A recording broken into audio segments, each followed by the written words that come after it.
Hi hello welcome to our channel. రాష్ట్ర ముఖ్యమంత్రి రేవంత్ రెడ్డి గారు ప్రభుత్వ సలహాదారుగా వేం నరేందర్ రెడ్డి గారిని నియమించుకున్నారు. అయితే ఈ విషయంపై పలు సామాజిక మాధ్యమాల్లో వేదికల్లో విమర్శలు వెల్లువెత్తుతున్నాయి. దీనికి గల కారణాలను తెలుసుకోవడానికి మనతో శ్రవణ్ కుమార్ గారు ఉన్నారు. వారిని అడిగి మరిన్ని వివరాలు తెలుసుకుందాం. నమస్కారం శ్రవణ్ కుమార్. నమస్కారం అండి. రేవంత్ రెడ్డి గారు వేం నరేందర్ రెడ్డి గారిని ప్రభుత్వ సలహాదారునిగా నియమించుకోవడం లోపల చాలా విమర్శలు వస్తున్నాయి. దానికి గల కారణాలు ఏమిటంటారు? వేం నరేందర్ రెడ్డి గారు నియమించడానికి అర్హతలు లేవని ఒకవైపు వాదన వినిపిస్తూనే ఉంది. అసలు అర్హతలు ఎందుకు లేవనే కాకుండా అర్హతలు ఏమున్నాయో దానికి సమాధానం చెప్తే ఈ ప్రశ్నకు సమాధానం దొరుకుతుంది. వాస్తవానికి ఆయనకు ప్రత్యేక అర్హతలు ఏంటో కూడా ఏమీ చెప్పకుండా వేం నరేందర్ రెడ్డి అనే తన శిష్యుడు, పార్ట్నరు లేదా తన బినామీ, తన అభిమాన వ్యక్తి అతనుకు ఈ రాష్ట్రాన్ని రాసిచ్చినట్టుగా తనకు నచ్చిన వాళ్ళకు రాసిస్తున్నట్టు ప్రభుత్వ సలహాదారుడిగా పెట్టుకోవడం అనేది విమర్శలకు గురవుతుంది. ఎందుకంటే ఆయనకున్న అర్హత కేవలం రెడ్డి అనేనా లేదా తన వ్యక్తిగత బినామీ అయినా ఏమిటికి ప్రభుత్వ సలహాదారుడిగా పనికొస్తాడు? ఆయన గతంలో ఏ ప్రభుత్వ శాఖల్లోనూ ప్రభుత్వాల దాంట్లో ఆయన ఏదైనా నిష్ణాతుష్టుడా, ప్రభుత్వ రంగ సర్వీసులో పనిచేసినవాడా, ఒక మంత్రి దగ్గర ఏమైనా పనిచేసినవాడా, ఒక ముఖ్యమంత్రి కార్యాలయంలో పనిచేసినవాడా, ఒక ఐఏఎస్ చదివాడా, ఐపీఎస్ చదివాడా, ఇతనికి సలహాదారుడిగా పనికొస్తాడు ముఖ్యమంత్రికి అంటే తన బినామీకి ఈ రాష్ట్రాన్ని పగ్గాలు ఇవ్వడం అనేటువంటి ప్రక్రియలో భాగంగానే ఇచ్చారా అని ఇక్కడ విమర్శలు వస్తూ ఉన్నాయి.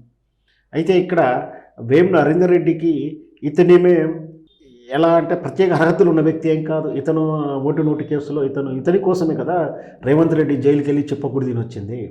వేం నరేందర్ రెడ్డిని తెలుగుదేశం ఆ రోజులు ఉన్నటువంటి తెలుగుదేశం నాయకుని తరపున, తెలుగుదేశం పార్టీ తరపున వేం నరేందర్ రెడ్డిని ఎమ్మెల్సీ చేయడానికి తన మిత్రుని, తన బినామీని, తన సిట్ అంటే సిట్టుకు రైట్ అంటే నిలబడే వ్యక్తిని తన బినామీగా పెట్టుకొని ఇతన్ని ఎలాగైనా చట్టసభలకు తీసుకురావాలనే ఉద్దేశంతో ఆ రోజు చట్టాలని, ప్రజాస్వామ్యాన్ని అపహాస్యం చేస్తూ, తెలంగాణ ప్రయోగాన్ని అపహాస్యం చేస్తూ, ఆంధ్రులు వేసినటువంటి ఆ ఎంగిలి మెతుకులకు కకృతి పడుతూ ఆ రోజు సాక్షాత్తు గౌరవ శాసనసభను అవమానించే రీతిలోగా ఆ రోజు ప్రజాస్వామ్యాన్ని కూలీ చేస్తూ సబాస్టిన్ ఇదంతా మనకు తెలిసిందే. కెమెరాల సాక్షిగా లంచాలు ఇస్తూ కోట్ల రూపాయలను ఇస్తూ కెమెరాల సాక్షిగా దొరికి జైలుకి వెళ్ళాల్సిన పరిస్థితి కూడా అందరూ చూసిందే, ప్రత్యక్షంగా చూసిందే. ఆ వేం నరేందర్ రెడ్డి ఆ రోజు ఆ విధంగా అతన్ని ఆ చట్టసభల్లో ప్రమించడానికి వీలు లేక ఆ తర్వాత తను ఎన్ని టికెట్లు అమ్ముకున్నా ఆ లెక్కబెట్టిన డబ్బులన్నీ కూడా అమ్ముకుని వచ్చిన డబ్బులన్నీ లెక్కబెట్టిన డబ్బులు కూడా ఈ వేం నరేందర్ రెడ్డి లెక్కబెట్టినా కూడా ఈ వేం నరేందర్ రెడ్డికి తన మిత్రునికి టికెట్ ఇప్పించి గెలిపించుకోలేని పరిస్థితుల్లో ఉంది. రకరకాల కారణాలు. ఆ త్యాగాల ఫలితమా ఏమిటికో మరి నేను ముఖ్యమంత్రి సలహాదారుగా పెట్టుకున్నాడు. వెనకట ఒక సామెత ఉంటుందండి మన ఊర్లలో, కోటలకు శుద్ధి చెప్పి అత్త గడ్డేవాములు తిరిగినట్టు రేవంత్ రెడ్డి ఆ రోజు కేసీఆర్ని ఎందుకు సలహాదారులు పెట్టుకుంటామని ప్రశ్నిస్తూ కోర్టుకు వెళ్ళిన వైనం, వాళ్ళకు క్యాబినెట్ ర్యాంకులు ఇస్తావా అంటూ ప్రశ్నించిన రేవంత్ రెడ్డి ఈరోజు అదే క్యాబినెట్ ర్యాంకులు వాళ్ళ అనుంగ మిత్రులకు ఏ విధంగా సరైన అర్హతలు లేని వాళ్ళకు సలహాదారుగా నియమిస్తూ తన మిగతా అంటే ముఖ్యంగా 3 సలహాదారుల శాఖలను ఇవ్వడం జరిగింది. ఎస్సీ, ఎస్టీ, మైనార్టీ షబీర్ అలీకి ఇచ్చారు. ఓకే, ఆ షబీర్ అలీ గారు అర్హుడే, ప్రత్యేకంగా అర్హుడే. తనకు కూడా ఇన్నాళ్ళు కాంగ్రెస్ పార్టీని నమ్ముకొని ఉన్న సీనియరు. తను ఎప్పుడు కూడా ఆయన ముఖ్యమంత్రి పదవి పోస్టుకు రాలే. వాస్తవానికి ఎప్పుడు కూడా ముఖ్యమంత్రి హోదాలో ఆయనకు అర్హత ఉంది. ఎందుకంటే మైనార్టీ వర్గంల తరఫున చూసినా కూడా, త్యాగాల విధానం చూసినా, సీనియారిటీ ప్రకారం చూసినా షబీర్ అలీ గారికి పొట్టింది. కానీ ఏనాడు కూడా సీఎం పోస్టుకు పోటీ పడుతున్నటువంటి వాతావరణం అయితే ఎప్పుడు కూడా చూపించలేదు. అందుకే ఈయన సీఎం రేసులో లేడు కాబట్టి ఇతను మంచి కన్సర్న్ చేసుకొని ఒక మంచి పోస్ట్ ఇచ్చాడు కూడా చెప్పవచ్చు. ఎవరైతే సీఎం పోస్టులు ఉన్నారో వాళ్ళందరికీ దూరంగా పెట్టాడు. ఇంకా నెక్స్ట్ ఇంకొకటి ప్రోటోకాల్ దానికి తన ఇంకొక మిత్రునికి ఇచ్చాడు, వేణుగోపాల్ గారికి.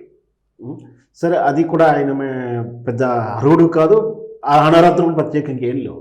కేవలం ఇతని మీదనే ఎందుకు వస్తుంది అంటే ఇతనికి కేవలం రెడ్డి అని సామాజిక వర్గం ఉండడం వల్లనే ఇచ్చాడా, తన బినామీ వల్ల ఇచ్చాడా, ముఖ్యమంత్రికి సలహా ఇచ్చేంత అనుభవం ఆయనకి ఏముందో ఒకసారి ప్రజలకు తెలియచేసి ప్రమాణ స్వీకారాన్ని చేయించుంటే బాగుండేది.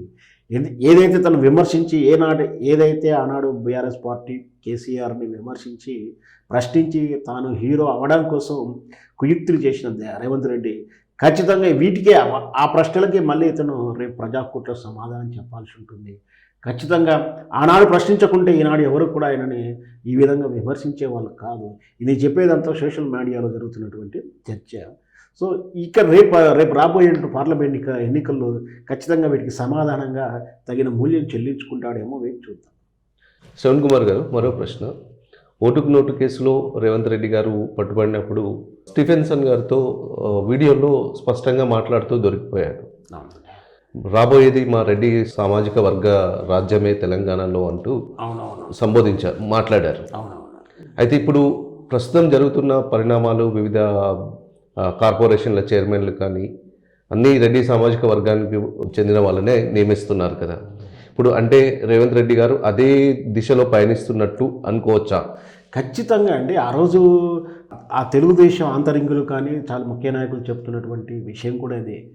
ఈ కేసీఆర్ ప్రభుత్వం నేను పడేస్తాను, నన్ను ముఖ్యమంత్రి చేస్తే నేను పడేస్తాను, నువ్వు చెప్పినట్టు నీ బినామీగా నేను ఉంటాను, ఇక్కడ వెలమల రాజ్యం రాకూడదు, రెడ్డి రాజ్యం రావాలి, అందుకనే మీ ప్రయత్నం చేస్తున్నానంటూ రేవంత్ రెడ్డి తరచూ చెప్పేవాడని, ఈ విషయాన్ని చంద్రబాబు నాయుడు చెప్తే అతను ఎండారు చేయడంతో మంచి జరిగితే మంచిదే కదా అని చెప్పి కాలుష్య ఖర్చు ఏదో నేను పెట్టుకుంటాను ప్రయత్నం చేయటం, ఒక ట్రైల్ వేయడం, మేము ఇక్కడ రాష్ట్ర ప్రభుత్వం పడేస్తున్నాము మీరు సహకరిస్తారని చెప్పి ఢిల్లీ పెద్దలతోటి మాట తీసుకోవడం, వాళ్ళు ఆశ్చర్య పొందడం కూడా జరిగిందని కూడా తెలుగుదేశం రాజకీయ చర్చల్లోనూ, మీడియా చర్చ, పెద్ద వాళ్ళలో చర్చ అంటే ఆ రోజు కూడా ఇది అబద్ధమా అంటే మీరు చెప్పినట్టే స్టీఫెన్ గారితో మాట్లాడుతూ స్పష్టంగా చెప్పాడు అది రెడ్డి రాజ్యం వస్తుందని.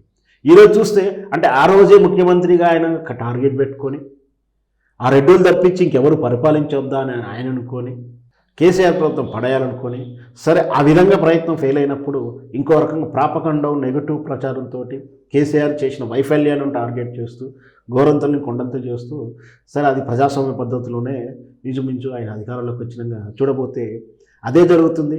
నియామకాలు అందరూ కూడా రెడ్డి రాజ్యాలనే ఇస్తున్నారు, రెడ్డి వాళ్ళకే ఇస్తున్నారు. మహేందర్ రెడ్డి గారికి ఆ రోజు ఎంత విమర్శించిండు రేవంత్ రెడ్డి, ఈరోజు మహేందర్ రెడ్డికి అత్యుత్తమైనటువంటి పోస్టులో కూర్చోబెట్టాడు. దాంట్లో కూడా కమిటీ సభ్యుల్లో కూడా విమర్శలు వస్తున్నాయి. దాంట్లో కూడా రెడ్డి సామాజిక వర్గానికి ఇంకొక ఆంధ్ర వాళ్ళకు కూడా టీపీఎస్పీఎస్లో డైరెక్టర్గా నియమించారని. సో ఇదంతా కూడా ఏంటి అంటే వాళ్ళకు నిజంగా కూడా ఆ రోజు రేవంత్ రెడ్డి అన్నది అమలు చేస్తున్నాడే అనిపిస్తుంది. నిజంగా కూడా దాని సాక్ష్యాలే కనిపిస్తున్నాయి. కాబట్టి ఖచ్చితంగా టార్గెటెడ్గా పనిచేసాడు, కుట్రతోటి పనిచేసాడు మనం భావించాం. ఎందుకంటే తెలంగాణ ఉద్యమం అంటే కులము మతానికి అతీతంగా సామాజిక వర్గాల సబ్బండ వర్గాలు కలిసి ఉద్యమాన్ని చేశాయి. అదే ప్రభుత్వ పాలన కూడా అదే విధంగా ఉండాలని చాలా సమాజం ఆశిస్తున్నది. ఈ తరుణంలో ఇలాంటి వివాదంగా మారుతున్నాయి ప్రస్తుతానికి రేవంత్ రెడ్డి గారి నియామకాలు అని చెప్పేసి అనుకోవచ్చా? ఖచ్చితంగా అతని ఇప్పుడు ఆయన పోర్ట్ఫోలియో చూసినా, ఆయన కాంగ్రెస్ ఎమ్మెల్యే టికెట్ విధానం చూసినా అంతా కూడా ఆయన సామాజిక వర్గానికే మొదటి ప్రాధాన్యత ఇస్తున్నాడు. మనం వేచి చూద్దాం.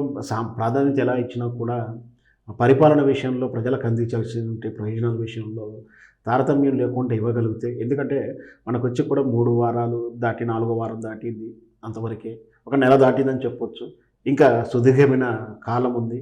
మరి ఆ కాల పరీక్షలో అతను నిలబడతాడో లేడో మనం వేచి చూద్దాం. ధన్యవాదాలు శ్రవణ్ కుమార్ గారు. థ్యాంక్ యూ అండి.